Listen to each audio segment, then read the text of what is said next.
PSM Makassar mengawali perjalanan mereka di Piala AFC dengan penampilan memukau saat berhadapan dengan Yangon United.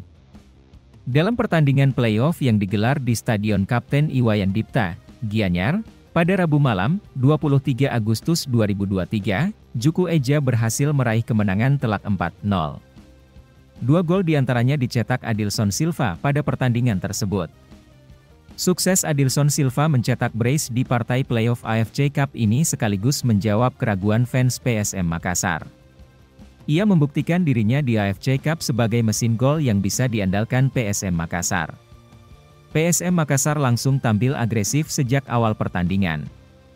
Adilson Silva berhasil membawa timnya unggul 1-0 pada menit ke-6 dengan sebuah gol ciamik.